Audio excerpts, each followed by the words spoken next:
Let the Lord remember us the way we worship Him. God knows everything. He can remember us. But there's one thing that I want God to remember of me. And that is the way I worship Him. Because in heaven, there will be no other ministry but of worship. Yes, wala na pong ibang ministeryo doon kundi ang ministeryo ng pagsamba. And I want God, and every time He saw me in heaven, He will remember how I worship Him on earth. That's what I want Jesus to remember of me. It's not my title, it's not my achievements, it's not how big the church that I have, hallelujah. It's not how many members, it's not how we, hallelujah, preach, but it's how I worship the Lord. That's the only thing that lasts. Because what we're doing, worship is an eternal thing to the Lord. It's an eternal ministry in the name of Jesus. Again, let us clap our hands to Him. In Jesus' name. Hallelujah. Brethren, I would like to preach today coming from the book of Proverbs, chapter 16, verse number 18. Proverbs chapter 16, verse number 18. Amen.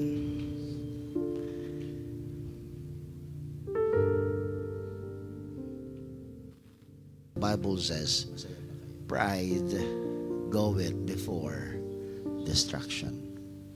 Ibig sabihin ng pride, ang kauwian niya ay destruction, pagkawasak. And an haughty spirit before a fall. James chapter 4, verse number 6, it also says, but He giveth more grace.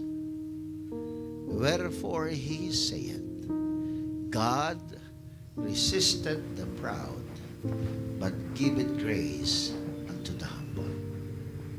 Today, brethren, it is God speaking to my heart when I ask Him, what should I preach today? And God impressed me in my heart that He resists the proud. Today, let me preach, brethren, God resists the proud.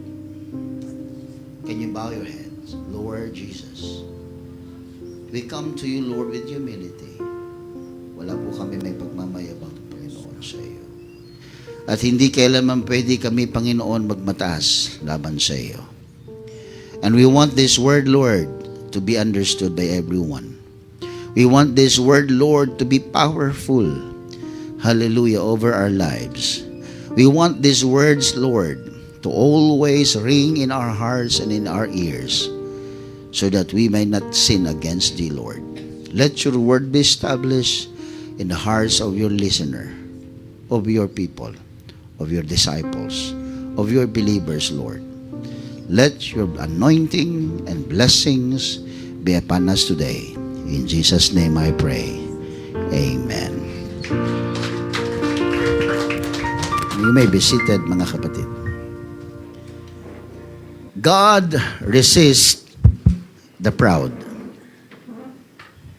Pag pinag-uusapan po natin ang pride, kapag naririnig natin ang pride, palagi natin naiisip yung somebody. We always refer pride to somebody. We usually think of someone we know. We usually think of somebody that is arrogant. Naalala natin yung mga arroganting tao. Pag pinag-uusapan natin yung pride, may kilala akong ganyan. Madalas natin siyang i-refer doon sa tao. Doon sa mga tao, mga kapatid, na palagi silang tama. Diba? So, parang mga kababaihan. Always right. Yung mga tao, mga kapatid na palagi bang naghahanap ng atensyon. We always think of pride. And we refer pride, when we mention pride, palagi natin naiisip yung mga taong always who likes attention. Palaging gusto yung center of attraction sila. Sentro ng pinag-uusapan. Or to those who someone who refuses correction. May mga tao tayong kilala, mga kapatid, na when it comes to pride, sila yung mga tao na hindi nagpapakorek. Dahil nga ang tingin nila sa kanilang sarili ay palaging correct. At sila yung mga tao, mga kapatid, na palaging ang atensyon ay dapat sa kanila nakasentro, mga kapatid. Yung bang ang mga tao na tingin nila sa kanilang sarili ay mas mataas kaysa sa iba. Kapag nababanggit ang pride, naaalala natin ang mga taong kilala natin. May naaalala na ba kayo? Ay, for sure meron, mga kapatid. For sure meron. Sa dami ng tao sa mundo, for sure meron kang kakilalang ganyan. Sabi mo sa katabi mo, tanungin mo, meron ka bang kilalang ganyan?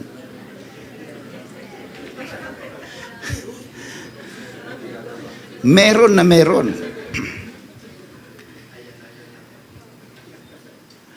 Iba nga dyan, nagsasabi pa sana nakikinig siya ngayon.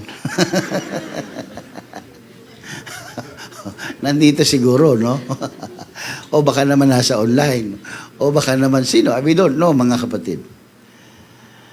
Pero I would like you to understand, brethren. Don't think of somebody else.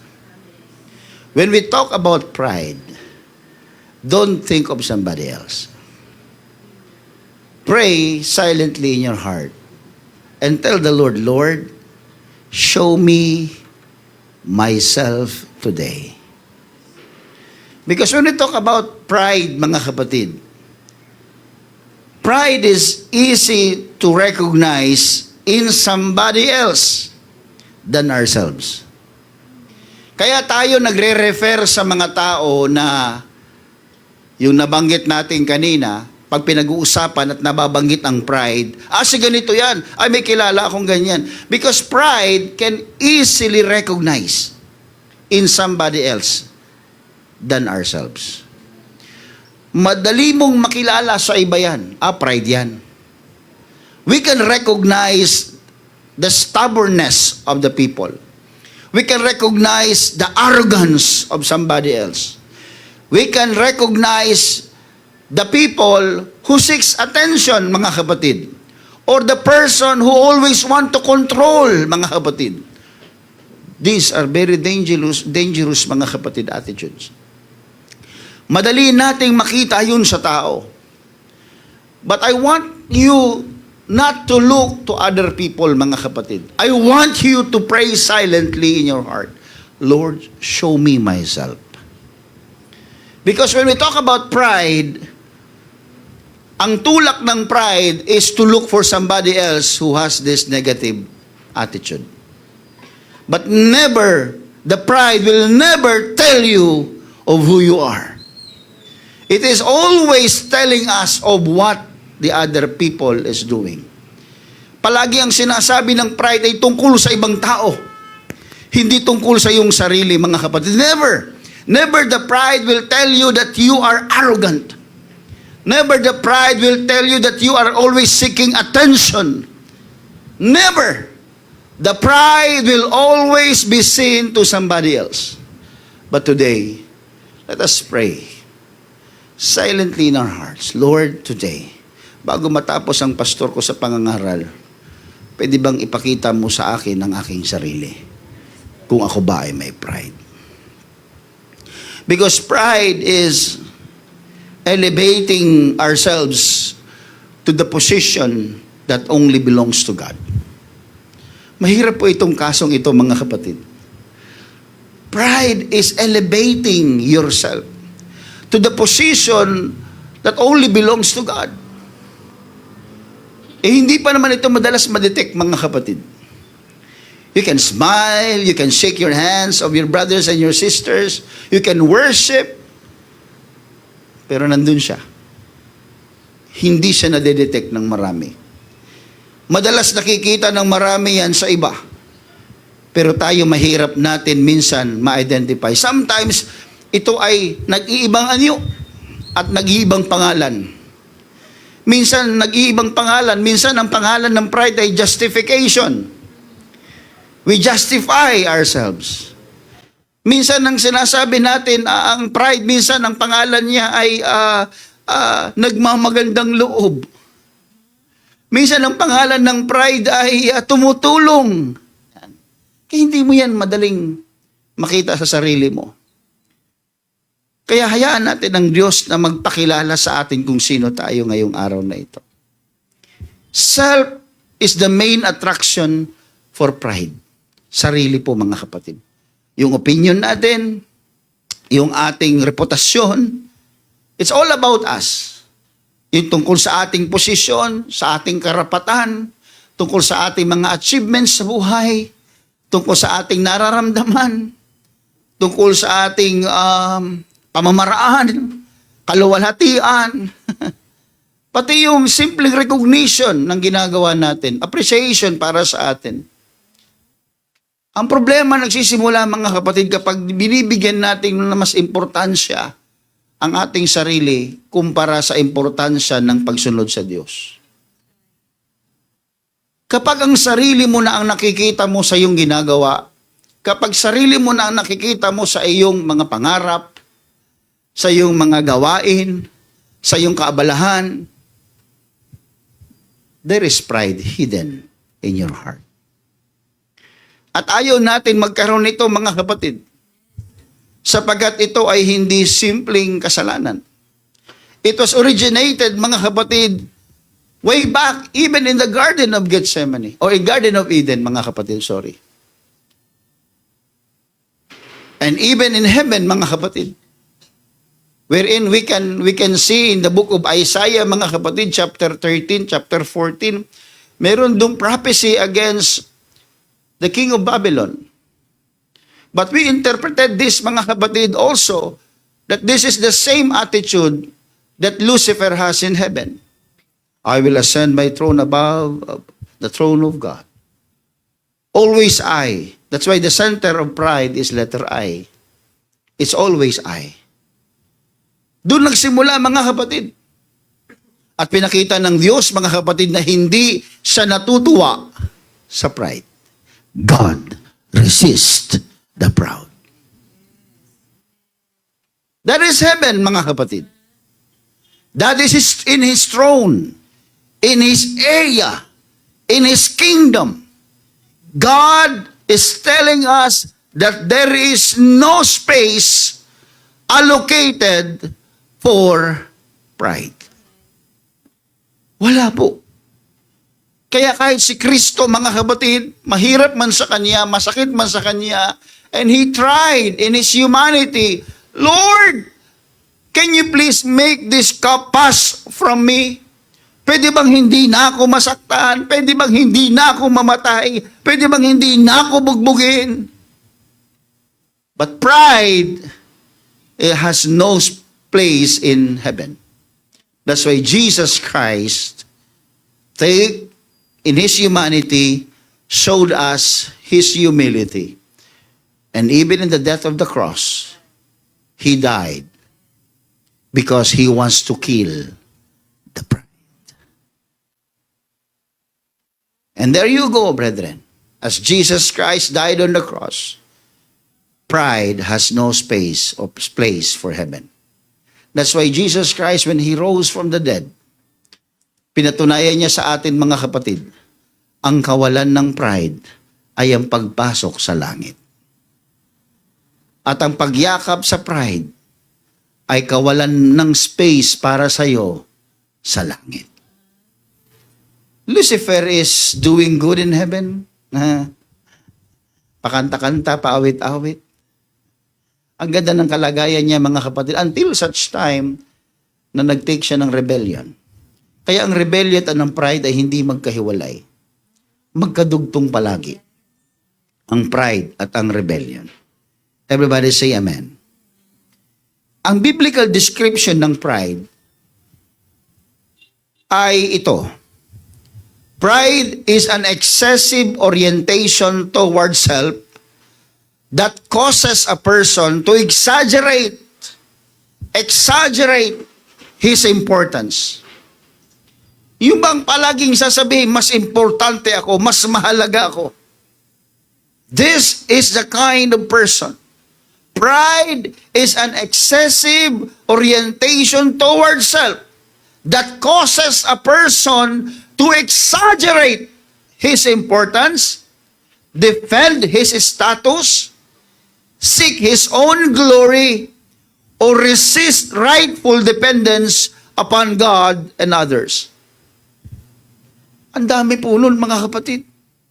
Doon pa nga lang sa exaggeration ng yung importansya sa sarili mo, mga kapatid, puno na tayo nun minsan we defend also our status, kaya may mga taong ayaw humingi ng tawad.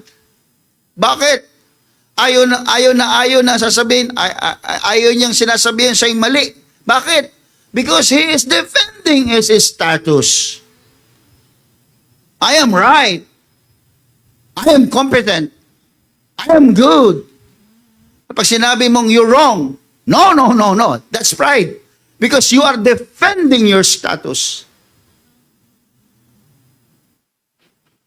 That's pride, biblically. You are seeking your own glory. You are resisting the rightful dependence upon God. Tinuturuan tayo ng Diyos, mga kapatid, na dumepende sa Kanya. Pero you are resisting. That's pride, mga kapatid. Everybody say amen. Isang araw, halimbawa, ikaw ay naglalakad, mga kapatid, sa mall. At meron kang daladalang isang basong tubig. Pambira naman, maglalakad ka pa sa mall. Hindi ka nagdala ng tumbler. May isa kang dalang isang basong tubig, mga kapatid, at maraming tao nabangga ang balikat mo, natapon ang tubig. Pag tinanong ka, ba't natapon ang tubig? Anong sagot? Kasi binangga ako. Tama naman ang sagot mo, pero hindi palaging tama ang ganyang sagot. Ba't ka kasi nagdala ng tubig doon? Sabihin na natin importante na may kailangan mo magdala ng tubig. Binangga ka. Pag tinanong ka, ba't natapon ng tubig? Ang gusto mong i-expose yung kasalanan ng ibang tao.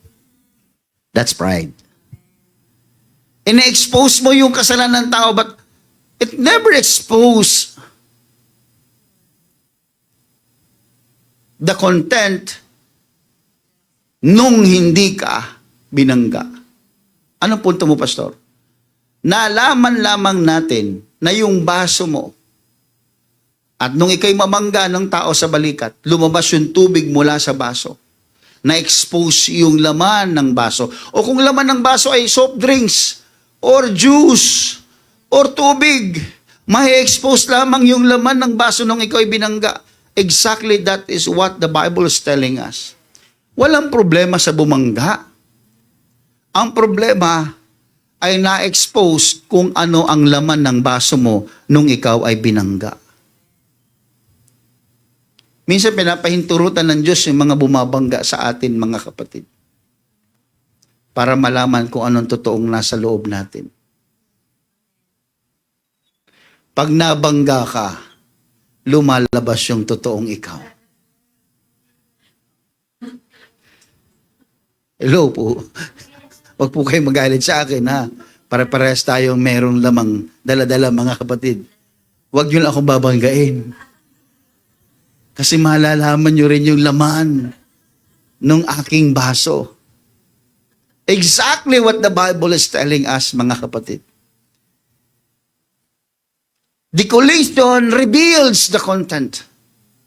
Yung pagkabangga, nakita tuloy kung ano ang laman ng ating puso, mga kapatid. At minsan, mga kapatid, sa buhay, At hindi pala minsan, madalas, ganyan po mga kapatid. Minsan, pinapahintulutan ng Diyos yung mga pagbabangga-bangga sa atin para tayo ay i-correct. Pero nung nabangga ka, nagalit ka. Teka lang, ba't mo ko tuturuan? Mas bago ka Matagal na ako. Tignan mo. Nung nabangga ka, nagalit ka. Nung napunta sa iba yung posisyon at hindi sa iyo napunta, nagselos ka. Nung hindi ka mapasalamatan, nung hindi nabanggit ang pangalan mo, nagkaroon ka ng hinanakit sa iyong puso. Nung ayaw tanggapin yung iyong opinion, yung iyong suggestion, naging defensive ka na palagi kapag nakikipag-usap ka, naalalaman ng laman ng inyong baso.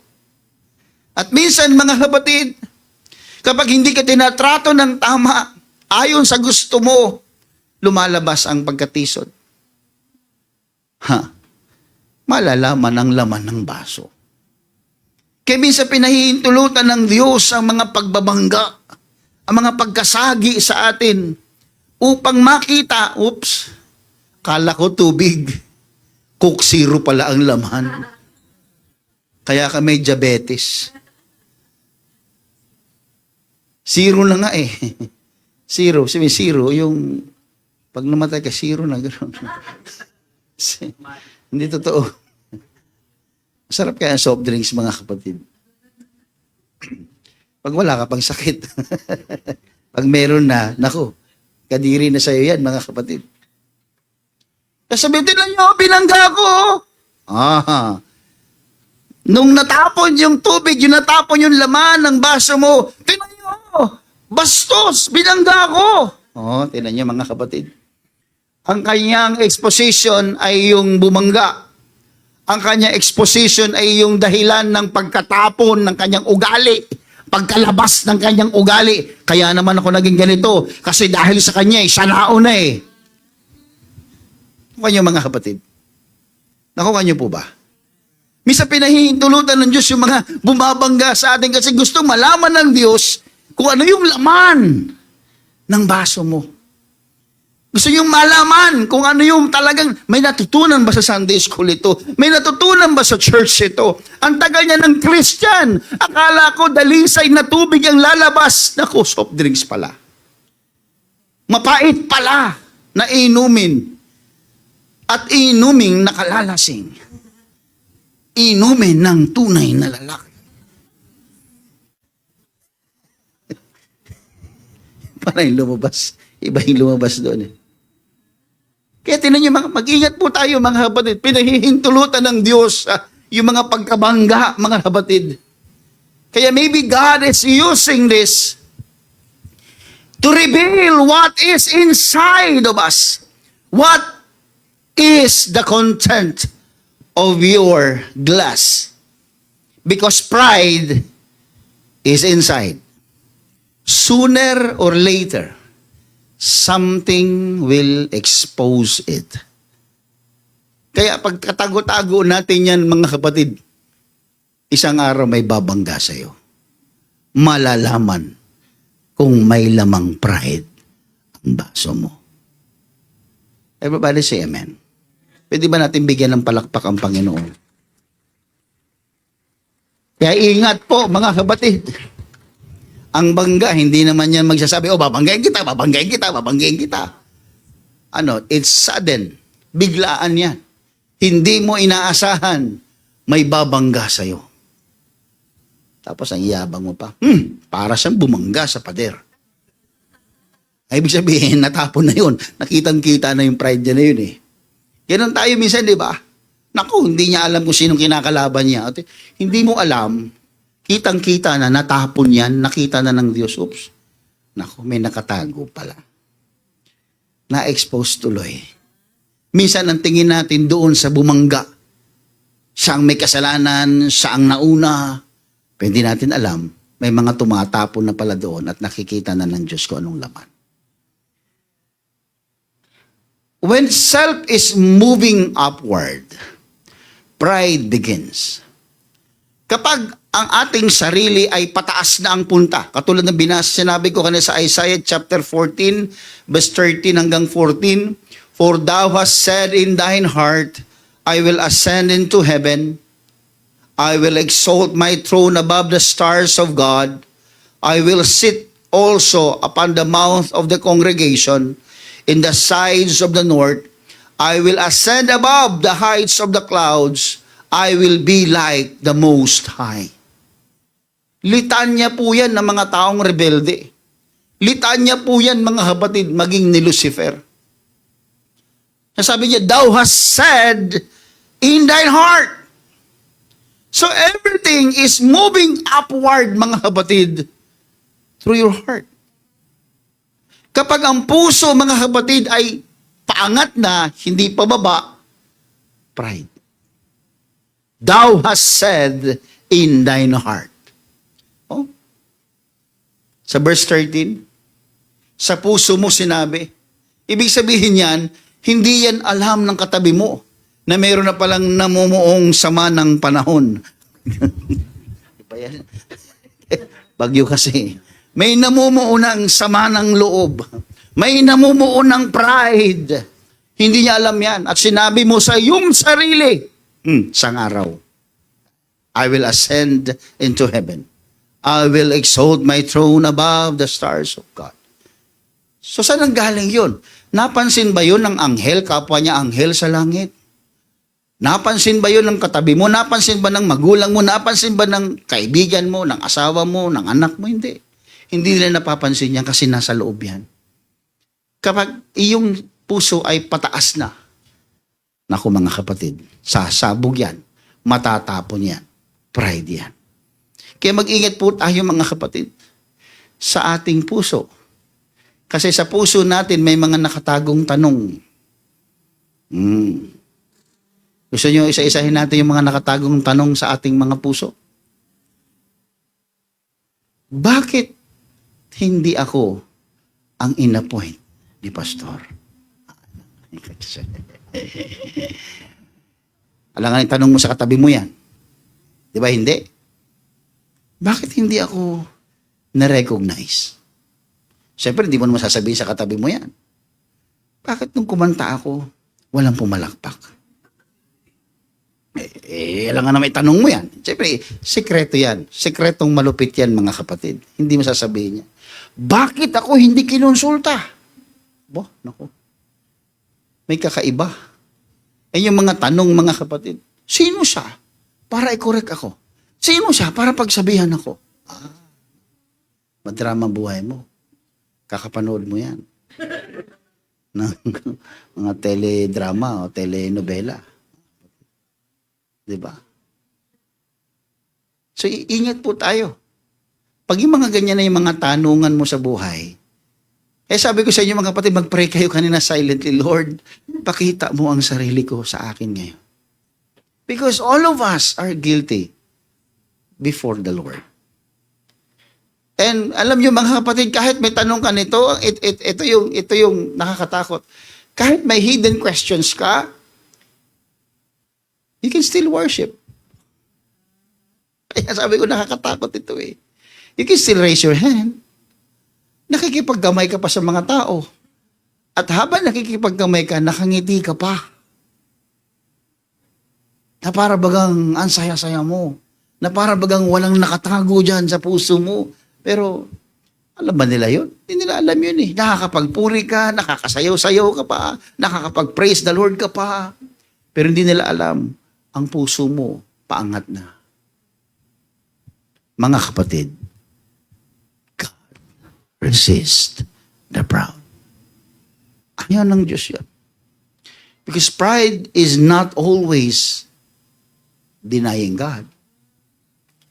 Hindi lang, may pride ka, no? Ayaw mo sa Diyos eh. Hindi pa ganun mga kapatid. Pride is not always denying God. Pride still believes in God. And yet, he resists God. Naniniwala pa rin sa Diyos, mga kapatid, si Lucifer. Naniniwala, ang demonyo naniniwala sa iisang Diyos. Pero, hindi siya sumasampalataya. Hindi siya sumusunod. Pwedeng ikaw naniniwala, tayo naniniwala, pero nagre-resist tayo sa gusto ng Panginoon. I believe in God, Pastor. Wala kang problema sa akin. Pero kapag ang Diyos na nagdesisyon, ayaw mo namang sumunod sa desisyon ng Diyos. Basta Pastor, ako naniniwala sa Diyos. Basta ako, Pastor, believer ako ng Panginoon. Pero pag may sinabi sa iyo ang Panginoon, ayaw mo namang sundin. Basta ako may paniniwala sa Panginoon, Pastor. Pero minsan, hindi lang kami nagkakasundo. Pero naniniwala ako sa Kanya. Tignan nyo mga kapatid, nag-away pa kayo ni Lord. Minsan, naniniwala ako, God will answer my prayer. Pero pag ang sagot ng Diyos sa prayer niya, no, nagagalit siya. Hahanap ng paraan hanggang sa maging permissive yung will of God. Alam niyo naman, permissive will of God, mayroong consequence yan. Ayun, nagkaroon ng consequence. Di nang hina siya lalo.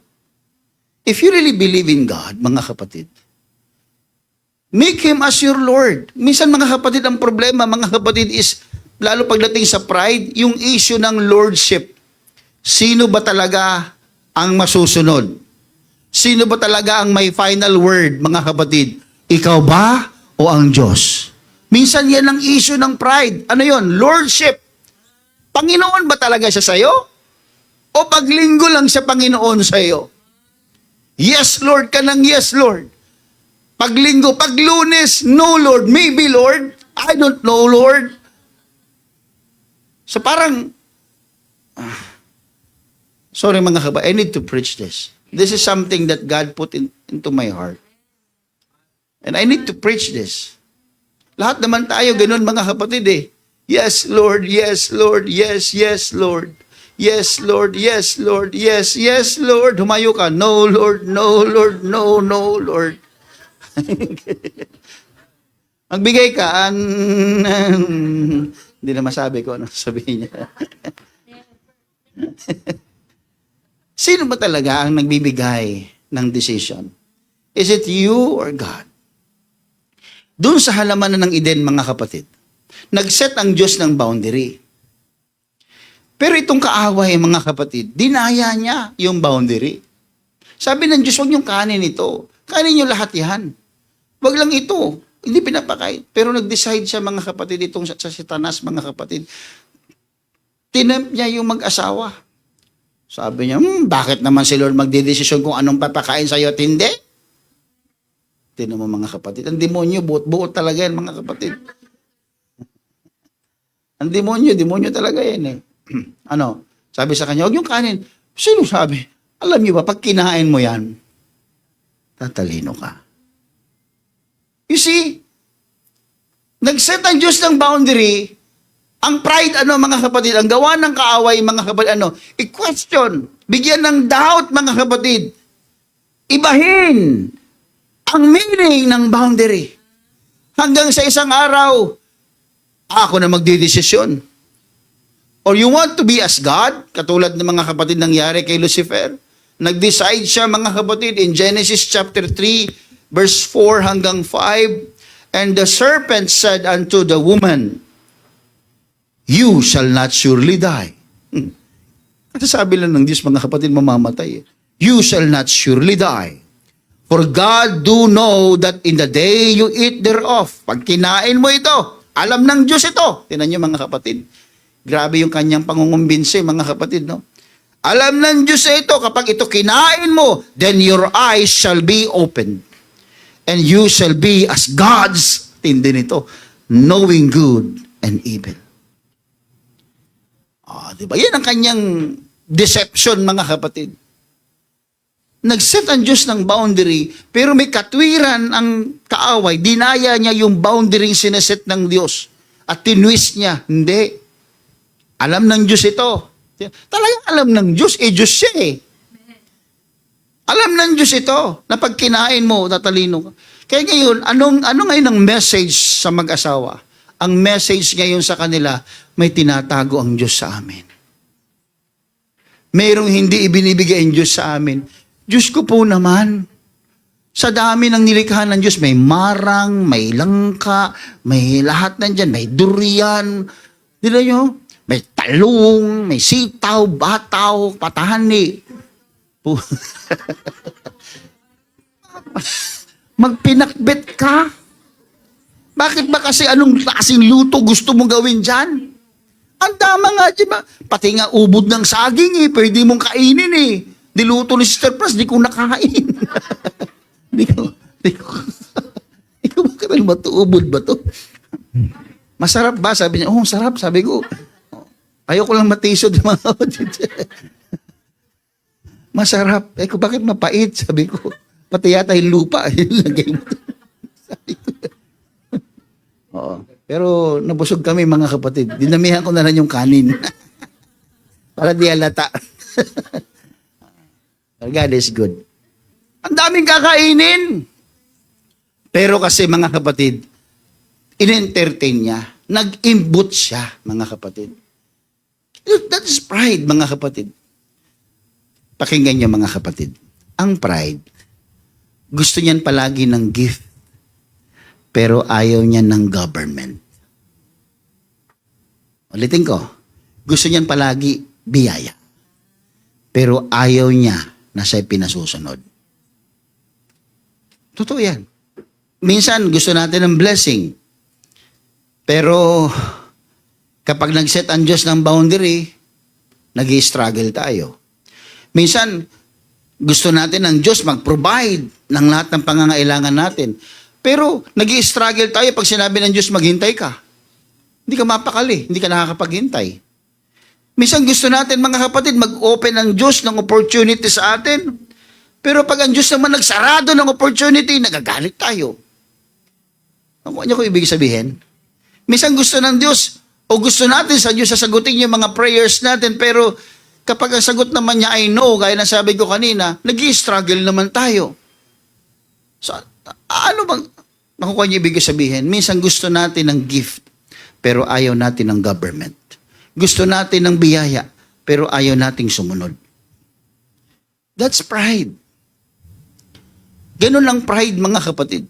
Alam niyo, ang greatest battle, mga kapatid, nakikita ko, hindi pera Hindi rin karamdaman. Alam niyo yung greatest battle nating mga tao? Simple lang. Nasa pagitan ng kung ano ang gusto mo at ano ang gusto ng Diyos. Yan ang greatest battle. Maniwala po kayo sa akin, mga kapatid. Please lang. Please, maniwala na kayo. Sige na naman.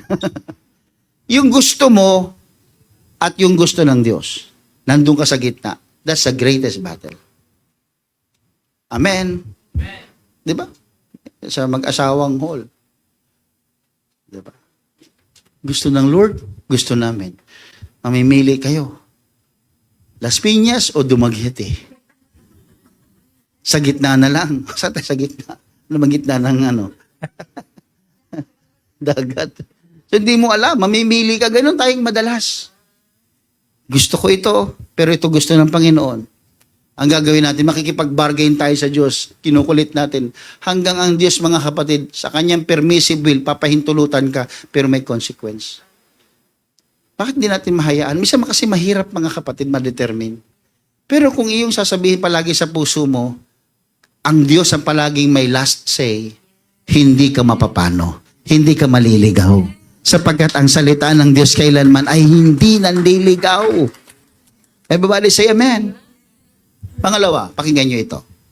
Ang pride ay nagtatago sa isang ordinaryong behavior. Pride hides itself in the ordinary behavior. Sa panahon na kinukorek ka at kinukorek tayo, pansinin nyo, lumalabas yung fried chicken. Diba?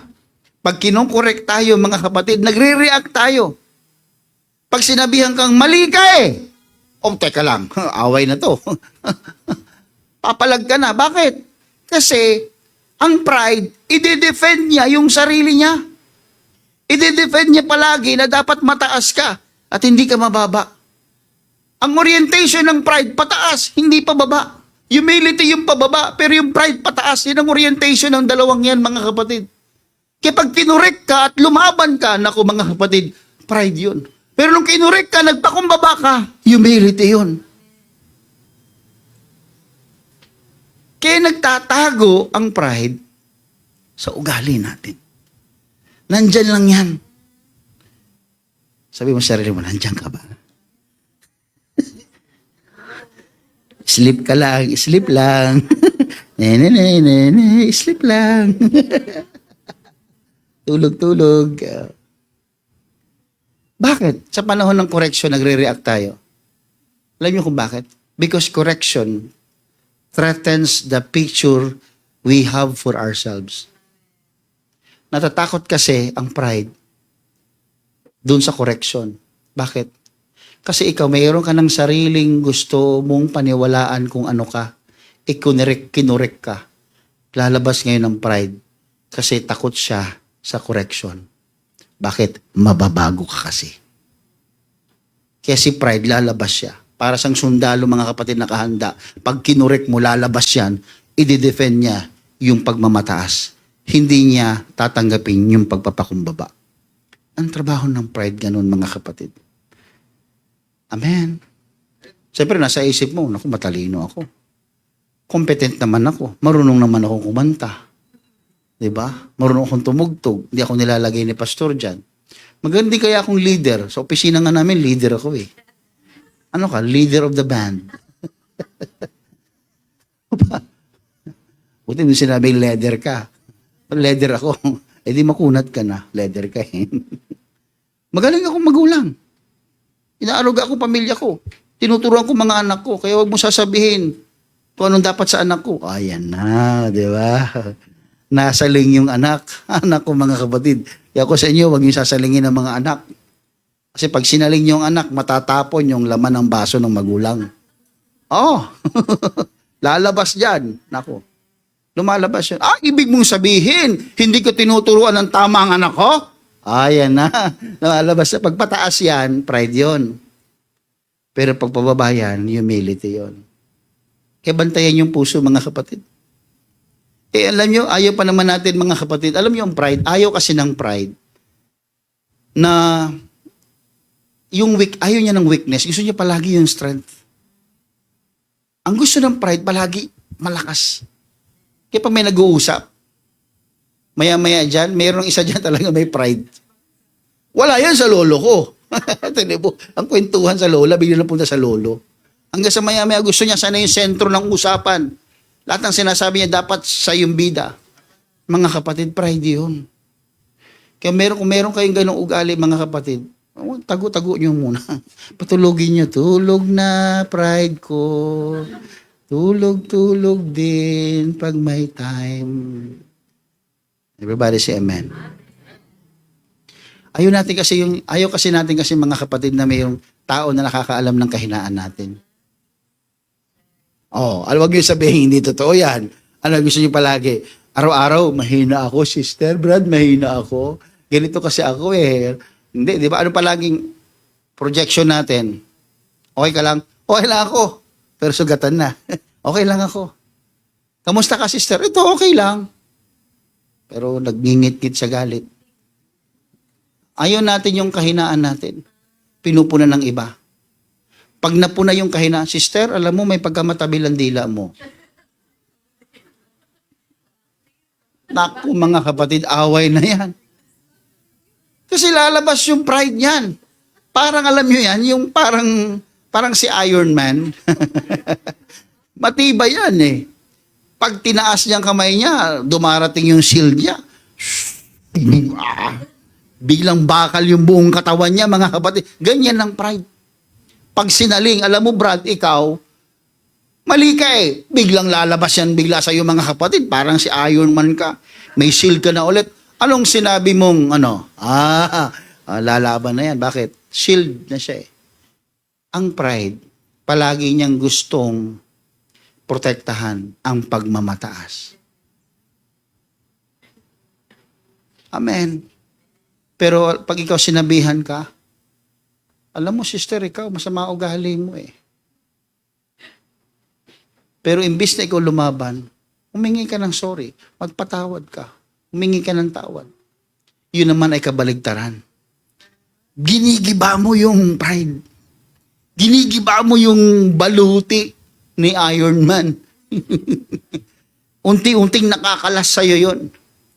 At magiging ordinaryo at purong dalisay na puso ang maiiwan sa'yo.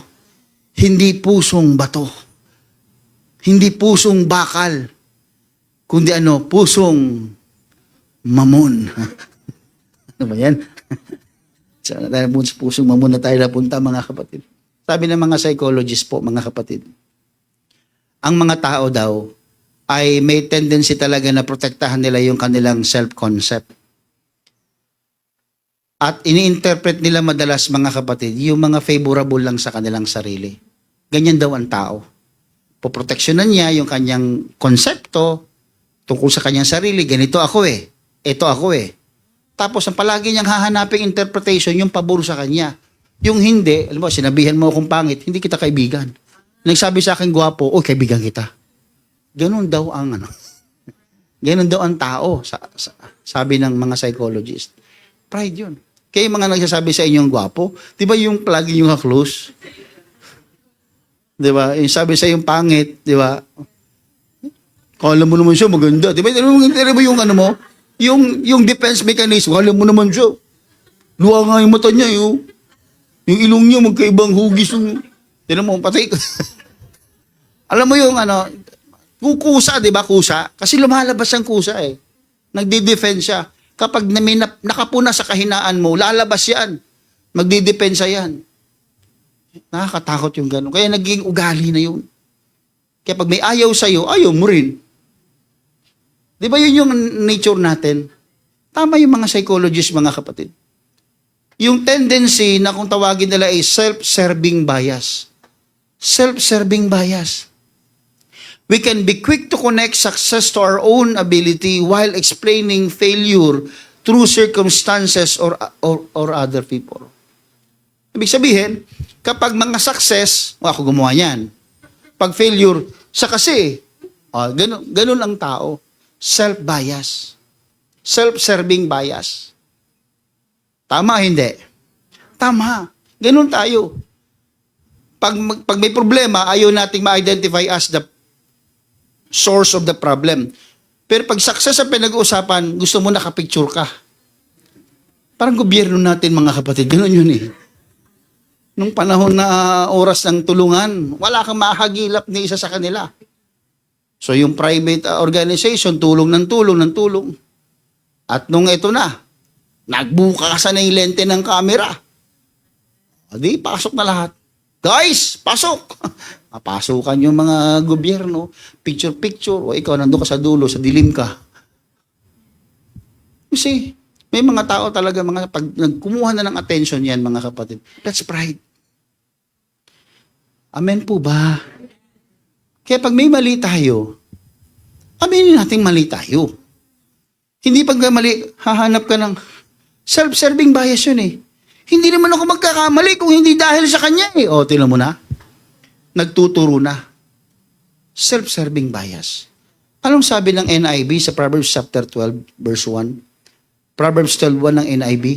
Whoever loves discipline loves knowledge. But whoever hates correction is stupid. Sakit pakinggan, mga kapatid, no? Whoever hates correction, pag kinukorek ka at ayaw mo sa correction, ikaw ay mangmang. Ano ba ang mas malalim na Tagalog ng stupid? Di ba? May kantang ganyan, di ba? Stupid love. Di ba? Naalala ko lang eh. Ano ba ang Tagalog niyan? Mangmang? Di ba full mangmang, no? Ano yung stupid? Wag na. Ang hirap, mga kapatid, no? Pero, yan daw. Ano na? Ang sanga. Ang sanga mo naman, ganun, di ba? Di ba? Whoever hates correction is sanga. Hallelujah.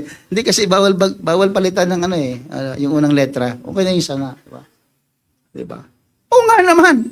Ba't mo kinamumuhian yung pagkukorek sa'yo? Mangmang ka talaga. Wala kang alam talaga. Bakit ayaw natin ng correction? Because correction hurts. Masakit pala ang correction. Ang tanong, kaya bang tanggapin yung correction? Diyan nagsisimula mga kapatid, yung humility.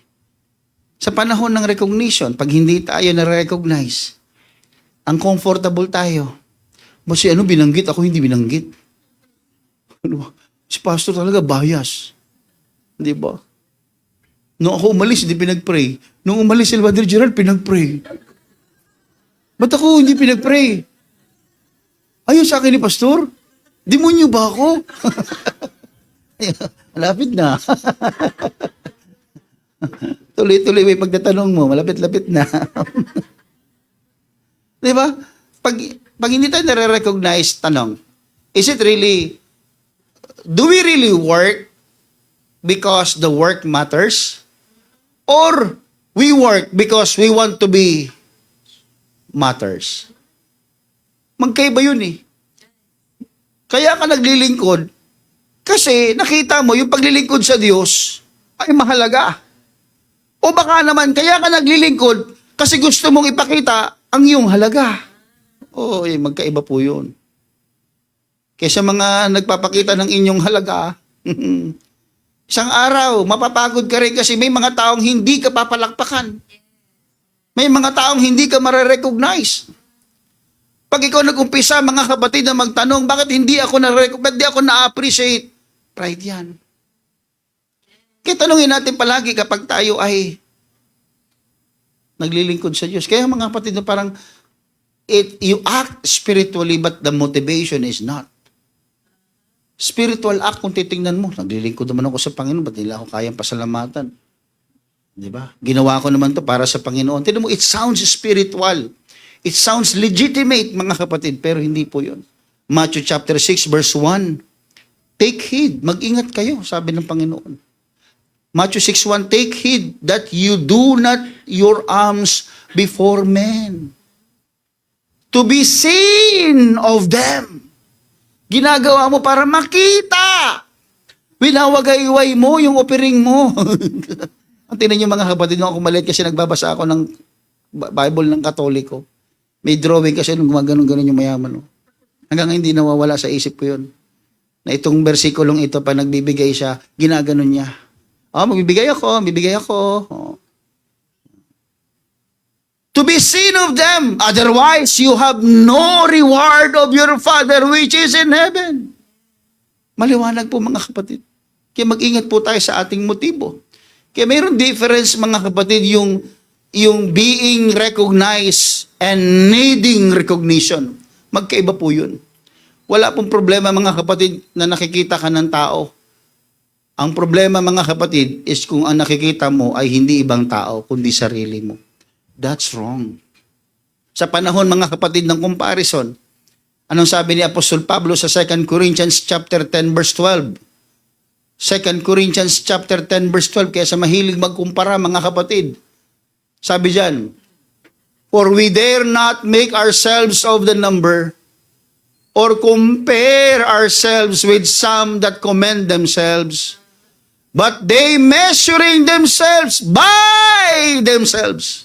Sinusukat nila ang kanilang sarili, saganang kanilang sarili, and comparing themselves among themselves are not wise. Alam nyo, para tayo mga kapatid dito na, alam nyo ba, ang tool ng pride ay tape measure. Sino may dalang tape measure dito? Meron ba kayong dalang tape measure? Pag may kumanta, sinusukat. Teka lang, pumiyok. Hindi, buti pa ako, hindi. Nakitang bago ang sapatos ng kapatid, sinusukat. Naku, local yan. They are not wise. Bago damit, ukay yan. Alam mo yun? Palaging, yan ang pride. Yan ang tool ng pride. Sukatan. Palaging nagsusukat, mga kapatid. Pag nakikita nag-grow ang isang kapatiran, parang natitisod siya. Pag nakikita may promotion sa trabaho yung isa, sinusukat natin sila. Pag nakikita natin mga magaling kumanta, magaling tumugtog, maganda mag-preach, magaling mag-preach, sinusukat natin. Ang problema mga kapatid, ang problema, we always think that when they are above, they are superior. And when they are below, they are inferior. Pag nakakita tayo ng tao na mas mataas sa atin, ang tingin kagad natin, wow, superior siya, inferior ako. Kailangan ko rin umakyat ng hagdan para mas mataas ako sa kanya at siya naman ang mababa. Kaya nangyari sa mga Pilipino, superiority complex. Gusto palagi mataas. Dapat ang damit branded. Dapat ang sapatos branded. Bakit? Gusto mataas. Parehas nga tayo yan, pero tanungin mo kung magkano ito. Tanungin mo. May mga ganun, di ba? Tanungin mo. Buhaya yan. Buhaya. Oh. Salamat, Sister Sana, Brother Gerard. Oh. Buhaya to. Ano sa'yo? Tuko. Tuko lang yan sa'yo. Tuko lang. Ito buhaya. Oh. Pride.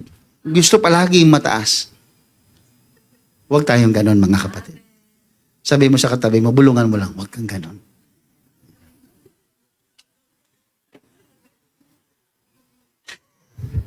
Pastor, ano bang magandang isipin? Anong tamang isipin? Mababa ka o mataas ka? Parehas mali. Bakit parehas mali, Pastor? Kasi parehas mong iniisip ang sarili mo. Wala palang tama doon, Pastor. Walang tama doon dapat isipin. Wala kang dapat isipin kung tungkol sa Panginoon lang. If God brought you higher, then your bow must be so lower. Pag nilagay ka ng Diyos sa pinakamataas, dapat ang iyong yukod ay pinakamababa. Amen. Pag nilagay ka naman ng Diyos sa pinakamababa, hindi ibig sabihin na ikaw na ang pinakamahirap. Kundi ikaw naman ang isang araw ang pinakamataas sa mata ng Panginoon. That's why we need always the Spirit of God to dictate us, to remind us, mga kapatid. Everybody say amen.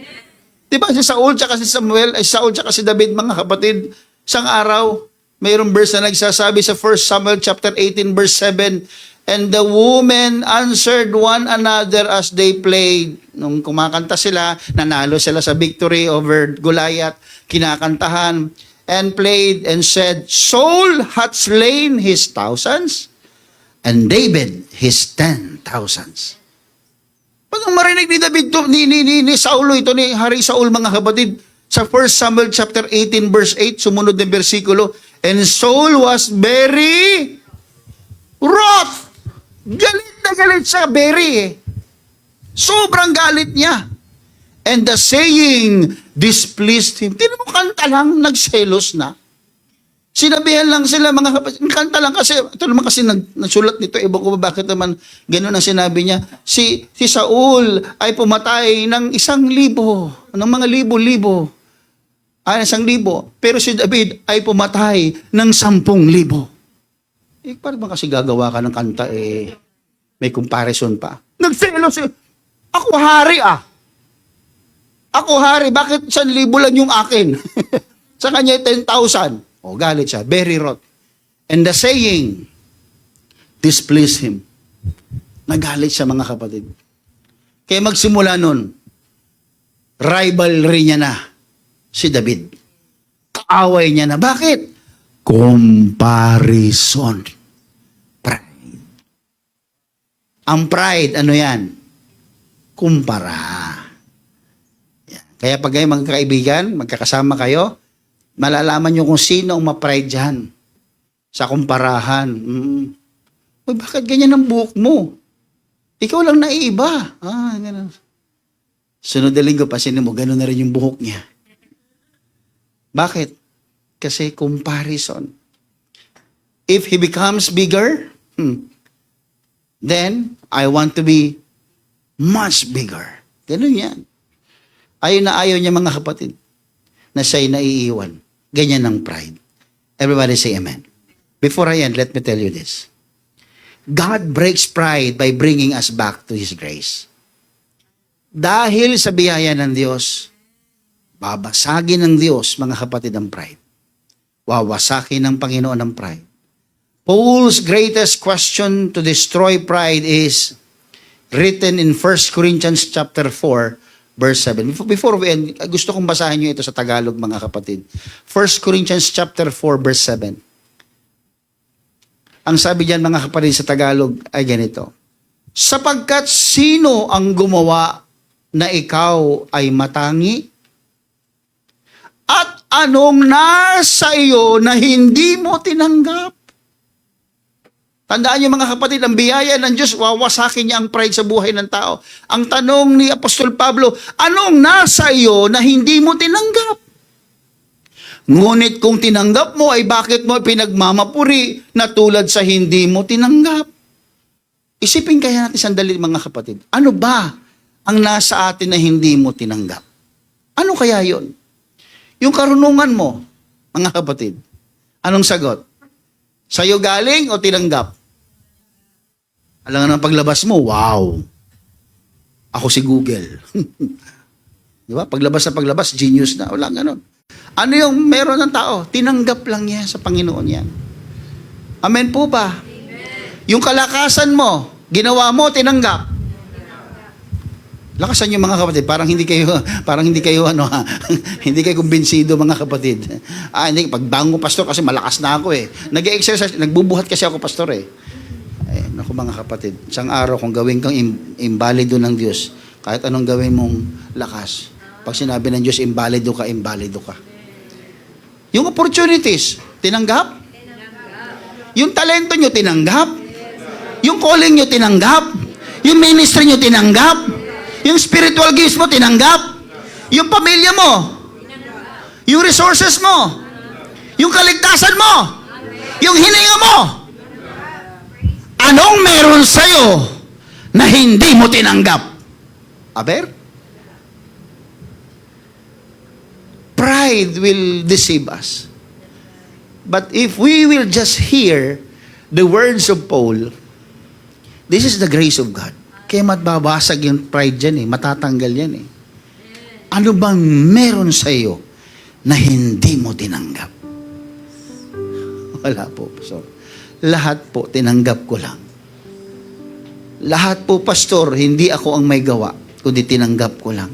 Kaya nga sabi ni Paul, sa 1 Corinthians chapter 5 verse 15 verse 10, but by the grace of God, I am what I am.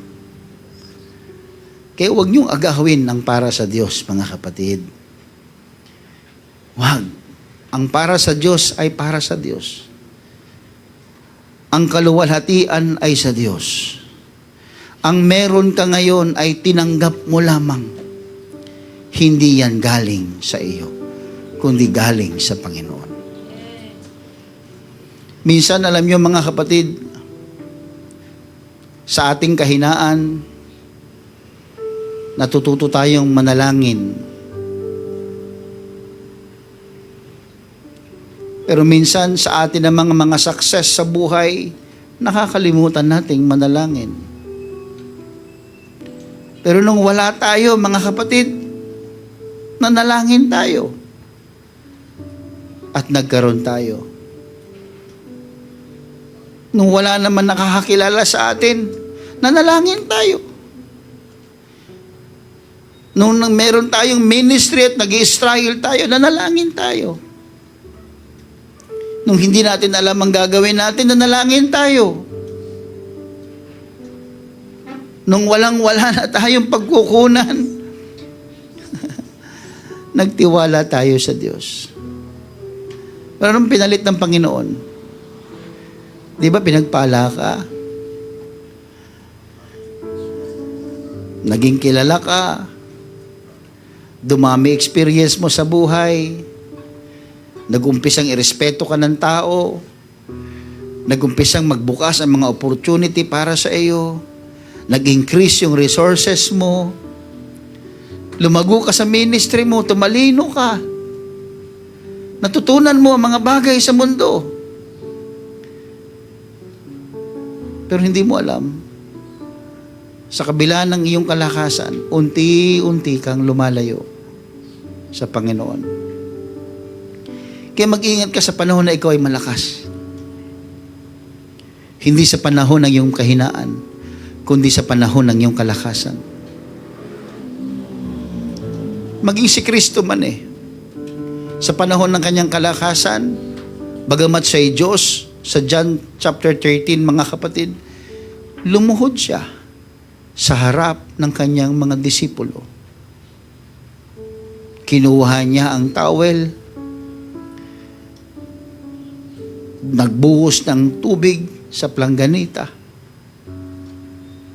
at nag-umpisang hugasan ng paa ng kanyang mga tagasunod. Isipin niyo mga kapatid, Diyos na makapangyarihan, hinugasan ng paa ng isang taong sinungaling at nag-deny sa Kanya. Isang Diyos na makapangyarihan na naghugas ng paa ng taong nagtraidor sa Kanya.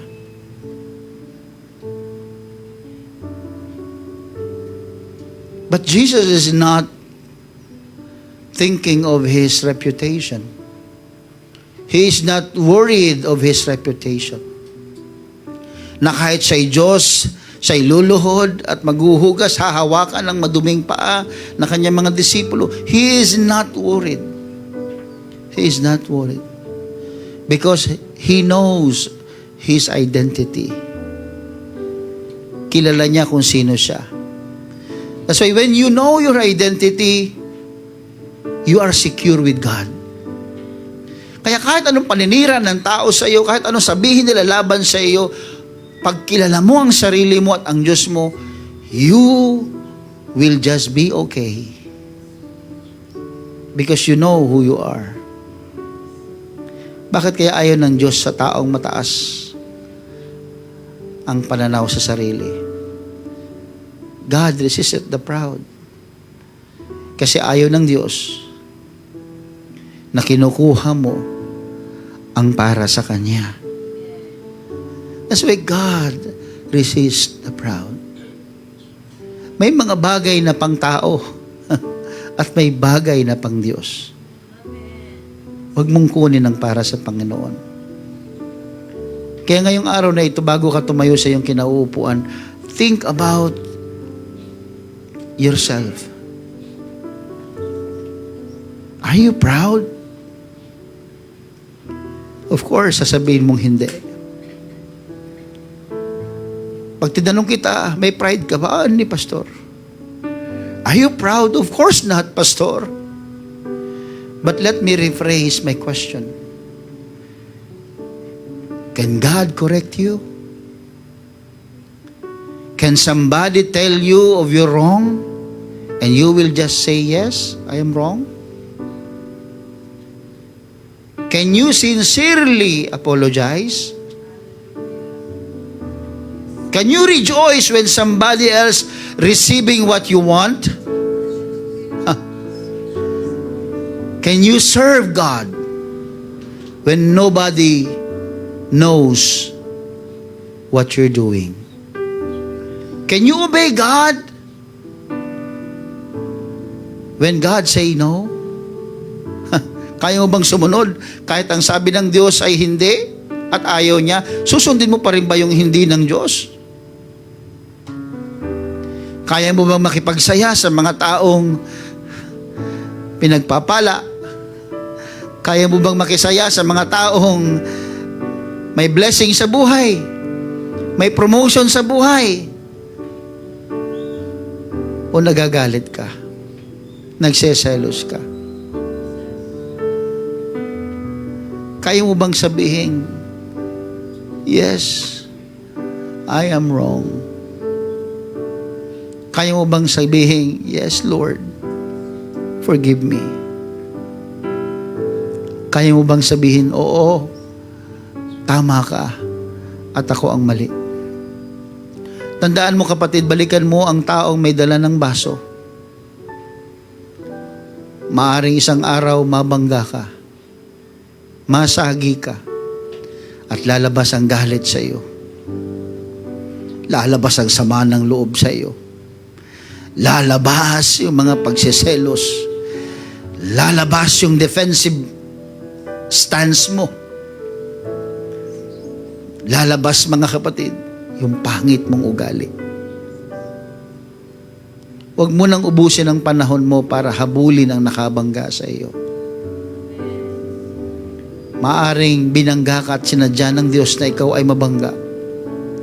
Sapagkat gusto ng Diyos na makita mo kung ano ang laman ng baso mo. What happened is God's will for you to know what is inside of you. Pray to the Lord today. Lord, change me. Lord, change me. Lord, change me. Can you please lift up your hands to the Lord? Tayo tayong lahat, mga kapatid. There are two ways to stand before the Lord. One may say, look, Lord, what I have done. And another will say, Lord, look at what you have done in me. Doon tayo, mga kapatid, sa pangalawa. We will always address the Lord of what He has done to us. And we will not give more time and waste our time in doing whatever we want, but we will always do what the Lord wants us to do. Thank you, Jesus, for changing our hearts today. Thank you for searching us, Lord. We will always, hallelujah, humble ourselves because you said that you resist the proud. We will always be humble, Lord. We will always take good care of your words in our hearts that we might not sin against you, Lord. We will always hide your words in every soul, in every heart. Thank you, Jesus. Thank you for being with us, Lord, today. May you continue to bless each and every one of us. Bless the work of our hands. Ingatan mo kami. Patuloy mo kaming pagpalain at isupply ang aming mga pangangailangan. Magpagaling ka, Panginoon, ng may mga karamdaman. Magbigay ka ng kapayapaan sa mga nagugulumihanan. At ang iyong banal na presensya ay pumalagi sa amin upang kami makapamuhay ng may kabanalan ayon sa iyong kalooban. Purihin ka, Panginoon, aming Diyos, aming Ama, at aming tagapagligtas. Sa pangalan ni Jesus. Amen.